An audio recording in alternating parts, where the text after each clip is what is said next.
y'all. Welcome back to Lay It on the Line. Your girl, Jamila. And your boy Miles. Happy New Year's. All right, happy blessing. Yeah, happy blessed year to you. All right. So before we get into hot topics, I want to just, talk about Lay It on the Line first live event. Yeah. It turned out nice. It was a good turnout. How you feel about it? All right, it was nice. I think we had about 60 people. Nice crowd in there. Yeah. For those who didn't show up, You missed out. You that's totally all I missed gotta out. say. You missed that. We got another one coming up, The 19th. 19th of January. Yep. Same location. It's Same going to be at the location. Revamp Lounge. I think we sent Evice or what was it? Eventbrite. Yeah, that right there. I tell y'all. So get your tickets, or you can pay at the door. So if you say you didn't get it, come check it out. You can pay at the door. Right. Trying to just go take it up to the next level. Yeah, definitely taking up to the next level. It's a totally different experience when you have the people there that can interact and answer questions or give their feedback instead of us looking online, responding after the fact. It's just a totally different experience. So, I want to shout out to Shamika Gray for allowing us to use her club to partake in Lay It on the Line Live and Rhythms and Poets as well. So not just us, but you will get some nice poets. It was some nice ones in there, and they were women. Women. Well, we had some men too, but overall it was a lot of women. A lot of women that gave some.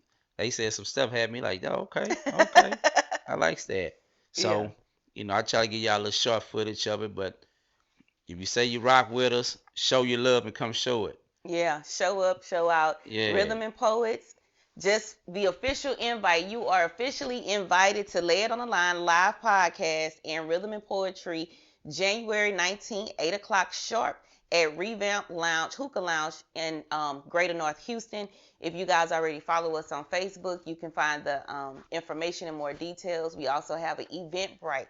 So go on Eventbrite and look up Rhythm and Poets. Yeah. Also, what you think about my outfit? I see you. Look at it. I got my pants laid on the line, my jumpsuit. Yeah. I want to send a special shout out to let me see, the guy who designed this logo. What was his name? Shoot. I don't know. Confidence Art. That's what it was. Confidence Art. If you're looking for a logo to be created, you can go to Facebook and look up Confidence Art. He will definitely take care of you if you want to have like a cartoon logo or just a regular logo for any type of business. He will definitely hook you up. The turnaround time, I think it was like the very next day he turned around and gave it to me. So want to definitely show him some love. Y'all send some business his way. I might need to mess with him. I done gave the rope up on it. I mean, I don't have the time to do it no more, so I definitely need him to.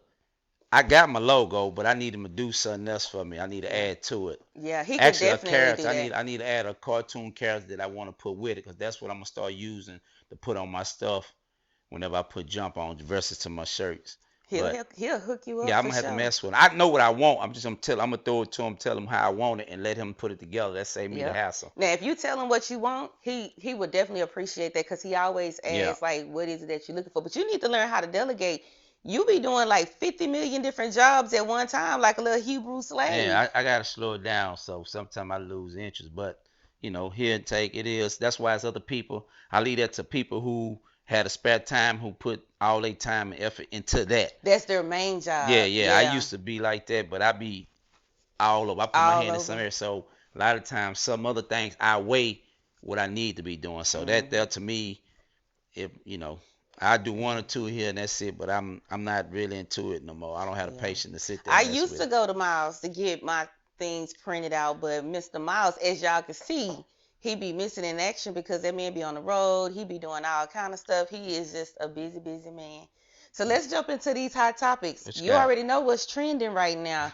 Mr. Katt Williams, he broke the internet. Did you get to see the interview? I only watched probably maybe 15, 20 minutes. What? I haven't watched the whole thing. I be seeing it popped up, but I haven't watched the whole thing. But I just listen and pay attention to what everybody talking about. To me, it feels like he touched a bunch of people's feelings, and then a lot of folks feeling some type of way, feeling like that he's speaking because he irrelevant, like he ain't got nothing going for himself.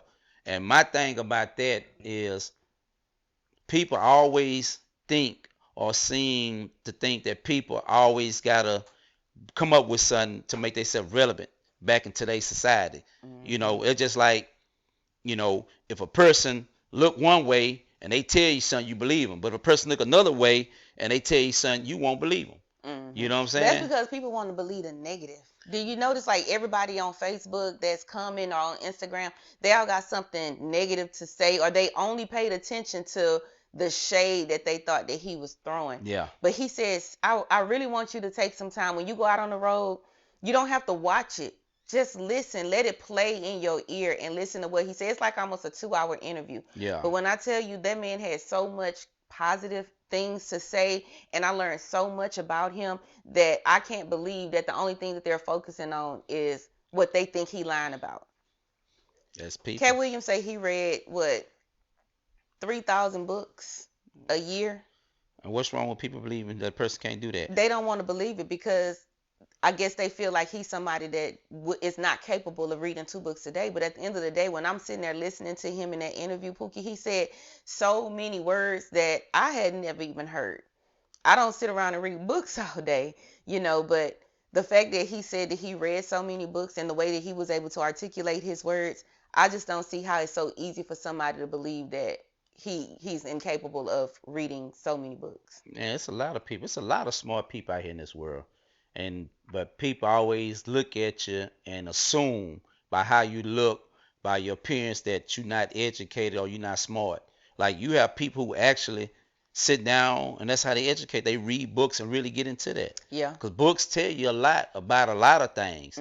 We just, us as people, a lot of us just sit up and go off of what we hear or watch what people tell us. Well, nowadays people just go on the internet and believe everything that they see. They don't research it at all. One thing that he did say in the interview is when he used to get in trouble as a kid, his parents would take his books from him. So clearly reading was something that he found joy and pleasure in. So his punishment would be, let me take your books from Because you. they knew he wanted to read. Because he wanted to read. I know Pac said his mama, his mama made him read newspapers, read books. Like, you don't need to be focused on this other stuff. I need you to read on everyday thing that goes on. That's why that boy was so powerful in what he speaks. Man, and a lot of people don't understand. There's a lot of cats out here right now like that. You know what I'm saying? Very smart and intelligent. You know, and some talk crazy and some don't. But like I say, in society, people judge you by what you look like, or what you've been through. So what people, like I tell people all the time, the most wise man can be the homeless people. That's why I used to tell people all the time, I'm the type of person, if I go somewhere, I'm at a store, I hold a conversation with them just to see where they at. Because you got to understand, they wasn't just homeless. They got there some type of way. Yep. Did you see that part of his interview when he talked about, okay, so Katt Williams, I want to say that he left home at 13 years old because he got into an altercation with his dad. Now, me just trying to be a little street therapist and dissect what he said, a few things that he said made me feel like it was maybe some sexual misconduct. Yeah. But he left home at 13 years old, and of course he was homeless, right? Yeah. And he said that there were all likes of people, black people, Asian people, different races. Some were doctors, lawyers, teachers, whatever. The one thing that everybody had in common that was homeless was that they all did some sort of drug that made them lose everything. Yeah. So they'll look at Katt Williams and be like, oh, he looked like he on drugs. That man said he been the same height and the same size since he was like in middle school. Yeah. Look at me. I've been the same size. Yeah, you ain't been that same size. You been that same height, but you ain't been that same size. I might have got a little more bigger. I remember when you had a 6-pack. Hey, don't worry about that. You ain't been the same size. About the same size, but I mean, that's true though. I mean, everybody, like some people, a lot of people that's homeless, when homeless, like you say, like they might have had bad decisions. A bad decision, and it be women that turned the dude on to drugs, it'd be dudes that turn women on to drugs, and sometimes people might just be an alcoholic, and alcohol probably got them on the street, and some people might have lost a parent, lost a husband, wife, girl, whatever, and you don't know what really led them to that. And some of these cats that you see that's young out there on the corner, that's because a lot of them want to be disrespectful and not respect their home, and their parents not going for that. Yeah. It's like, look, you stand with me. These are rules and regulations. If you don't want to follow my rules, go out there on your own. Yeah. And because they don't want to listen, they go out to the streets. A lot of them do get turned on the drug because like they out there in the world doing it, you know. And a lot of them ain't necessarily just basic crackheads. You know what I'm saying? But they still have a drug or choice that they choose to do. Whether it's powder, they putting stuff up their nose, they smoking PCP water, or they pills or alcohol, whatever the case may be. That's their reason. But I tell people all the time, you can probably get good game and realize and learn a lot from those who homeless than the ones that actually you think that's on their game. You know what I'm saying? He definitely said that he learned a lot, but he said the one thing that they all had in common was that they had some sort of drug, and he said that was his scared straight. Now, people always been saying, well, Katt Williams missed the show. Katt Williams on drugs. But he said, where is your proof? Who can you say sold me drugs? Who can you say set up and did drugs with me? The only drug I've ever done was nicotine and weed. He said when he sat there and interviewed each one of those people that was homeless with him, he learned from them. And that was enough to make him know that he never wanted to do drugs. If everybody that's homeless with you lost everything that they had because they made a decision to do meth or crack or cocaine or heroin, and they lost everything, they lost their house, their wife, their kids, their car, why would you choose to do that? Go that same route. Yeah. Even when he said that he was out on the streets, he said he used to go to the library every day to continue his education. And this is somebody that left home at 13. But what you won't hear them talking about on the internet is when he say that he had read the Bible and he knew everything that the Bible had said. And he saw that Jesus basically was out on his own at 13. So he had already made up in his mind whatever was going on in his household. He knew that by the time he turned 13, he was going to be a man and he was going to go out there and make it on his own. This man caught a ride with a trucker. That trucker could have been you. Yeah. Took him to Miami, and he made a living for himself. But who's talking about a 13-year-old kid that is living his life on his own without anybody forcing him to go to school? He went to school. He went to the library on his own to finish learning everything. Yeah. And look at him, very successful. But because he didn't sell his soul, as he put it, people don't want to respect him because he don't have a certain amount of money. And I think that's another issue that we have in the world right now. Everybody judge you by your income. Yeah. You know, if you don't make enough money, then I ain't trying to hear what you're saying. Yeah, yeah. You know, by what you stuff that you got going on, meaning your status, by whatever your status depends on what you have.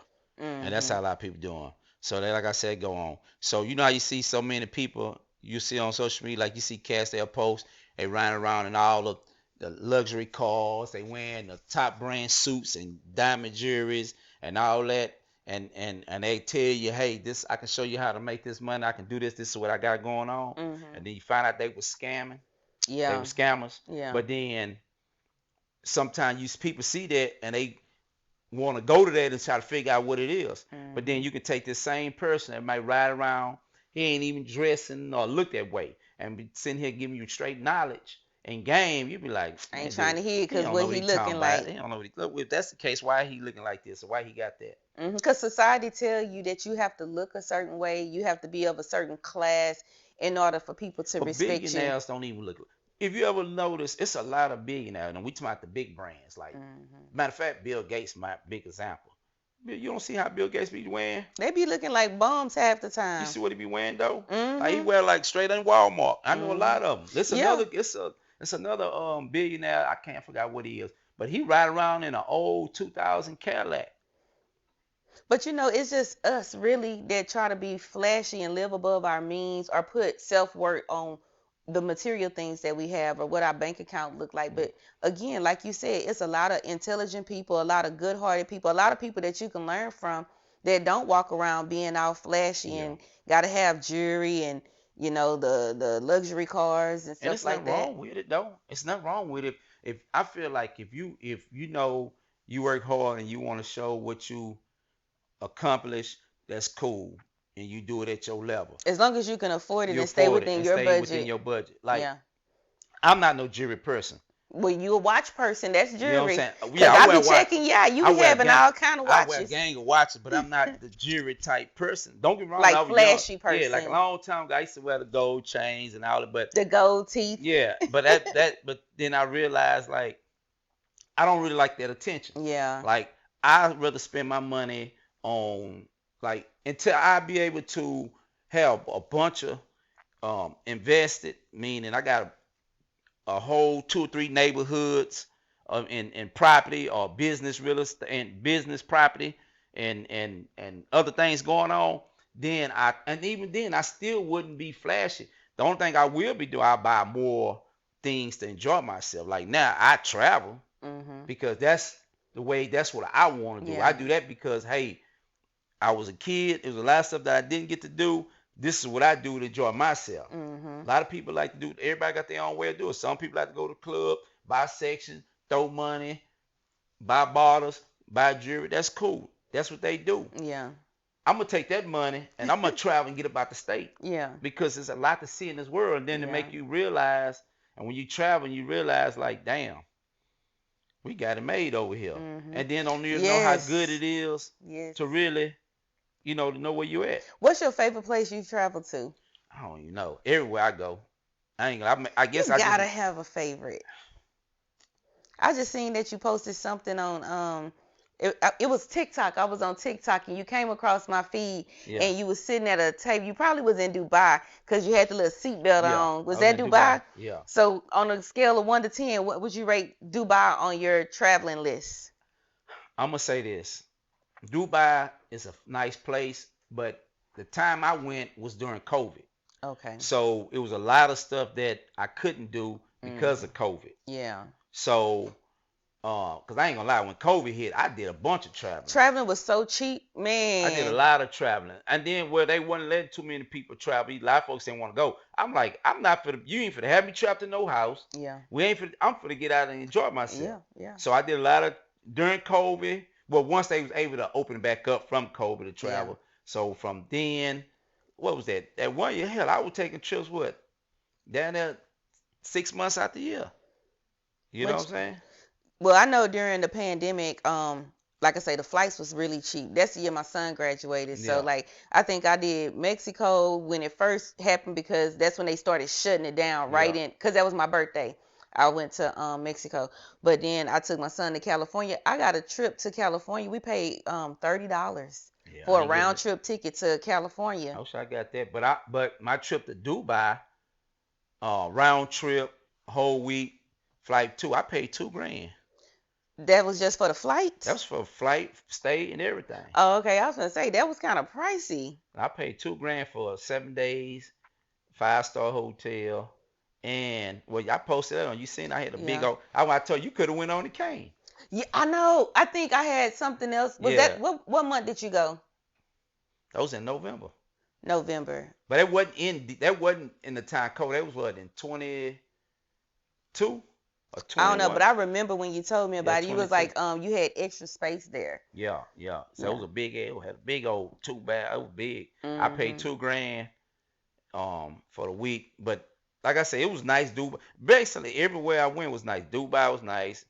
I mean, I give it that, but coming up, Nick figured and go to Thailand. Yeah. I went to Thailand Yeah, in 2017 or 2016. yeah. It was really nice. I stayed out there for maybe like 7 to 10 days. Okay. And while we were out there, we took trips to 6 different cities within that state. Every Yeah. day we went somewhere different. And Thailand was really cool. I ended up catching a skin infection, so don't get in the I water ain't getting in with no water. no open. I had just got a piercing, Yeah. and the piercing wasn't healed, and I got in the water, and the water had the elephants in it and everything. Yes. So I Yeah. ended up coming back with like a skin infection. So Yeah. just be careful with I the don't like water getting. out I don't. I there. really. You know what's funny? Cause I don't get in. Even when I go in a country, I don't even get in the water in Galveston. Well, So I don't blame I you. don't. So therefore, I don't get in no water unless we on the boat. I get in the pool, but I don't get in no water. You know what Yeah. I'm saying? Because especially if anything, well, I know y'all got a lot of animals going in there. Hmm. I'll be Well, like, we nah, went whitewater. I think it's called whitewater rafting. We went rafting, but the water that we went whitewater rafting it's in, different. No. The elephants, they bathe the elephants in that same water. So like where we went down, like this the same river. Yeah. So I don't know. Just be I mean, careful. it's cool. I Don't mean, get no new get some water tattoos, no new splashing. Yeah. piercings before you go down there. Yeah. So, but other than that, man, I just think, enjoy life. I tell people all the time, Yeah. you got to quit judging people by how they look. Sometimes you got to sit down and get to talk to a person and really realize who a person is. Yes. You know what I'm Yes. saying? Because you don't really know their situation to how the reason why they act or reason where, what got them to where they at. Yeah. You know what I'm saying? But you saying that made me think about something else that Katt Williams said. He said within the industry, they always try to put men in dresses. And he is very firm on what he believes in and having standards and boundaries. And he's like, I'm not going to put on a dress. But I think that because of his childhood and whatever happened to him, that's why he is just like so headstrong on that. And some people felt like it was shade because he pointed out like all these artists. And when I think about it, how many times have you seen someone of a different race wearing dresses and going in drag to get a successful role in I a ain't movie? seen too many, none of them. It's usually like you always see they put black Yeah, men a whole in bunch of them. dresses, right? A whole bunch of them. What'd you think about the comment that he said about Ricky Smiley and Tyler Perry not being able to play a man role, that they are better actors when they Man, play a woman role? I seen that. I didn't see offense in that because at the No. end of the day, I think I love Ricky Smiley playing as a woman. Playing, And Tyler Perry, I love him better as Medea. Yeah. I mean, I guess, and his thing was you couldn't find a woman that's similar to your mama, but I guess To play the woman role. but people don't understand. Tyler Perry said Medea is a combination of his auntie and his mama. And the women that he saw his mom hang Yeah, around. which was his auntie. So he say because he know how they was and how they act. Him trying to get somebody to act like him, he can do it. Yeah, and like, he did I can a do good it better. job. Like Yeah. I can do it better. But because he doing it as a play, that he was doing this from one of his plays, not that Hollywood made him do it. Because Tyler Perry made his money from scratch, from off the plays. Well, Tyler Perry wanted to play that role, but what Katt Williams was saying is, if you're gonna put somebody in a role to be an actor, to portray somebody, put somebody that is a good actor. Like he said, when he play roles, he don't play himself as characters. Yeah, he played that person. He studied that person. So I didn't see it as shade or an insult. Like, if he's basically saying that, like you say, I've studied my mom, I've studied her friends, I've studied my aunties, and I know how to portray that. So he would say, I'm not gonna hire them if I had to hire them basically to play a man, because they're not good actors portraying like a thug or whoever, right? But they are really good at Ricky Smiley playing a grandma, because I think he's playing his grandma when he imitates the like Miss Shirley or Bernice or whoever it is. He was like Miss Jenkins, yeah. So like, if you know that you want him, if the role calls for a man to dress up like a woman, these are the two people that you're gonna go to, because they are good at acting like that. But people only saw the negative in that. I don't think he was trying to shade nobody. I think, like he said, Shannon allowed these people to come on his show. He felt like they lied on him. They told stories that he felt was not true. So he came on the show to set the record straight. Let me tell you what they said that wasn't true. Yeah. And I mean, my thing is, you bring a person name up, might as well let them, well, y'all speak y'all's, let me speak mine. Exactly. So that's like if we have somebody on Lay It on the Line and they come on here, we don't know if they telling the truth or not, but whoever they talking about, when they see the show and they feel like, you know what, that person said right up there and lied to your face, I'm gonna come on here and let me set the record straight. Let me tell you what did and did not happen. Yeah. I don't see nothing wrong with that. I would want to do that too. Let me clear up my name. Yeah. So he just feel like you calling me out, then let me speak on it. So I mean, but a lot of black people do play woman role. They had them playing a lot of women role, but I can't. Like I said, I'm not in that industry. It's a lot of that Illuminati they study, or they always saying it's a lot of shady things go on just to get ahead. But I'm with Katt Williams. I'm not selling my soul for no money, and that's just me. Even right now, person like you, that people be like, "Would you?" No, man, I'm not. It ain't like I just won't go without it. I Yeah. won't have it. And they want you to sell more than your soul. They want you to sell your behind and your mouth Yeah, too. yeah. Well, I ain't He no. said that he had a guy that literally disrespected him and asked him in front of his whole crew, would he do an homosexual act? And he was like, that's not for him. He said that he prided himself basically on being in Hollywood and being able to say that he has not had to do any sexual acts for a role or for a certain amount of money. Yeah, it's a whole lot of say in this, but I mean, at the end of the day, I'm like this here. I'm not in that industry. I wasn't there to really say this is what's really going on. But there's a lot of people saying this was going on. A lot of people saying that that's a lie.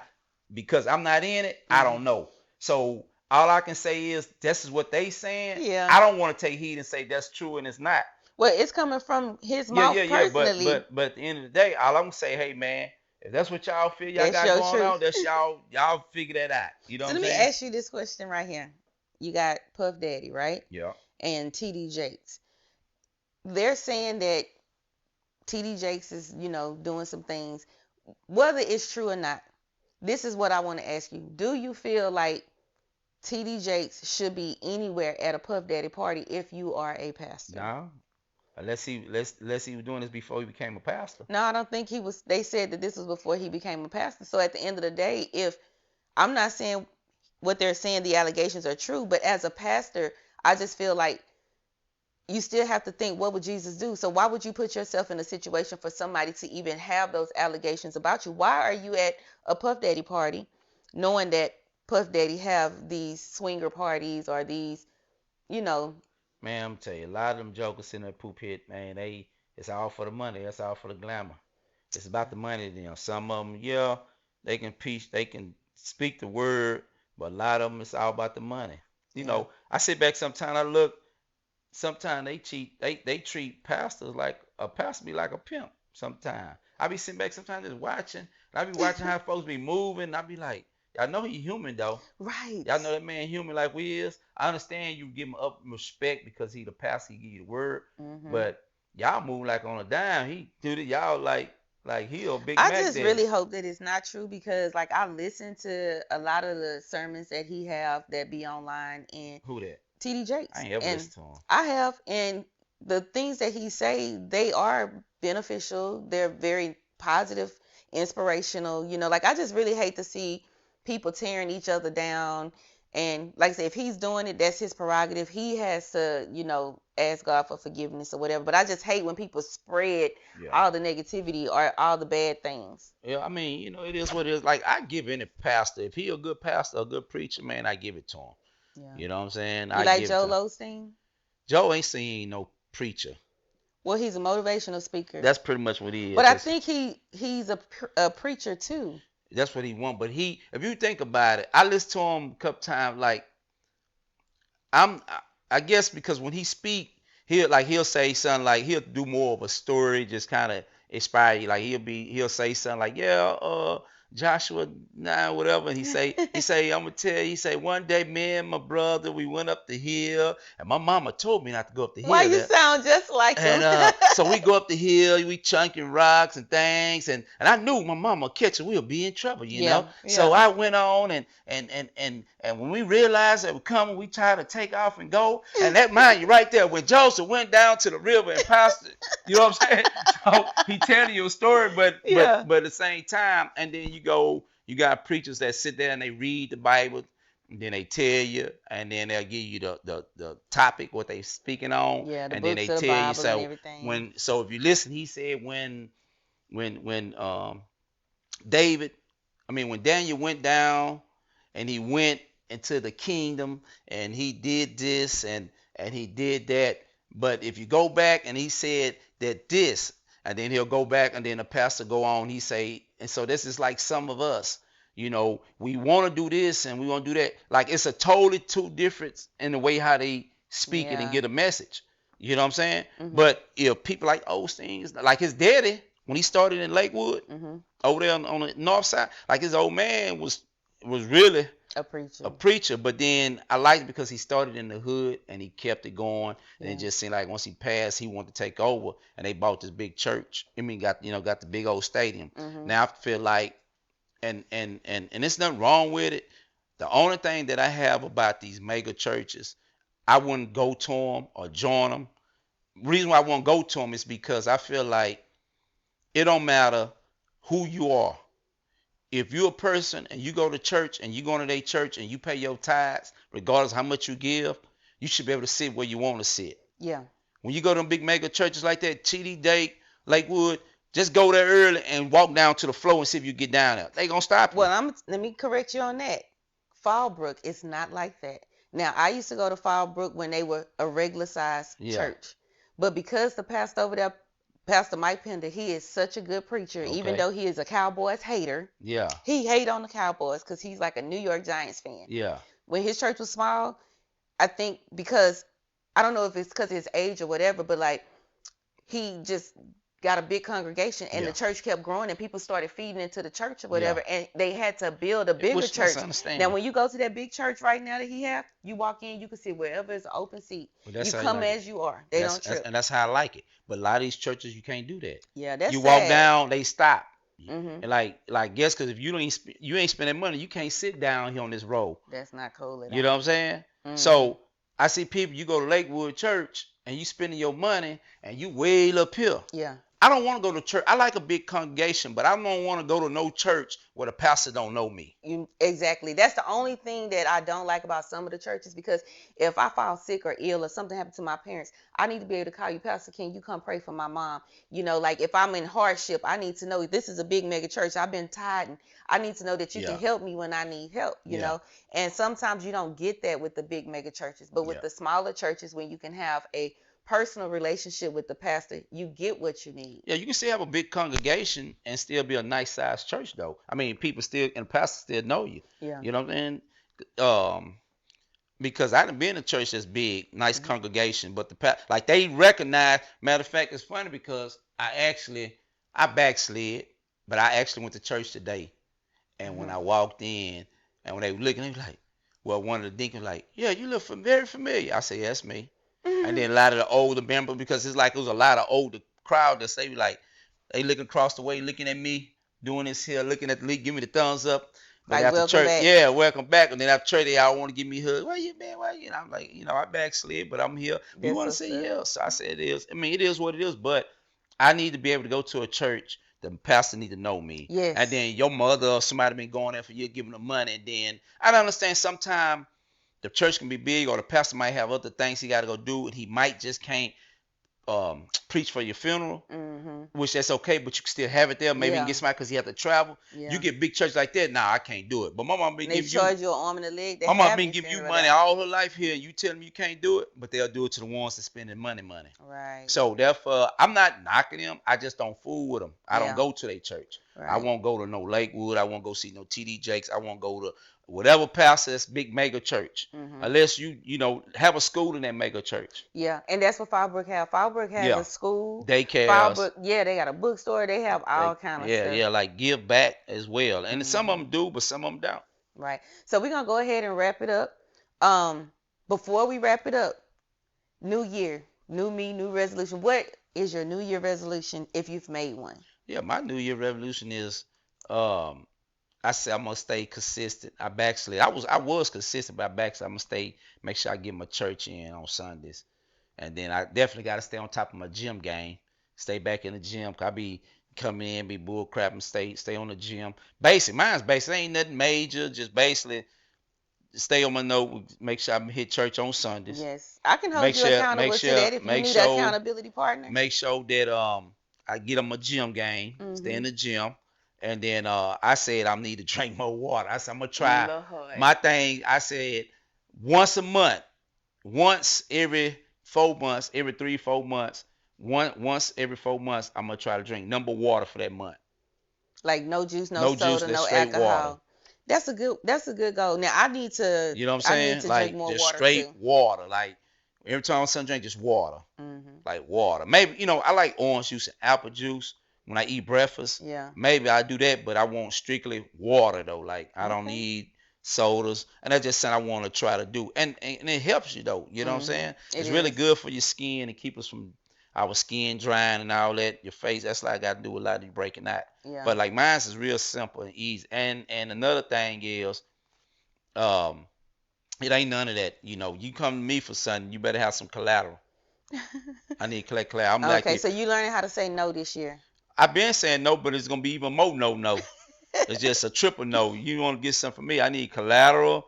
I need you to fill out this application. I need your route number to your bank account so I can pull the money when it's time to be drawn. Yes. You know, but my thing is, if I can't get it from you, you know what I'm saying? Don't come ask me that I can't get nothing that I can't get from you. Gotcha. In other words, you know what I'm saying? Sense. So if you ask me for something, make sure I be able to get that from you. And I ain't talking about little small stuff. So, you know, you come ask me $5, $10, okay, I can get $5, $10 from you. You come ask me some thousands, I need to know I can get them thousands from you.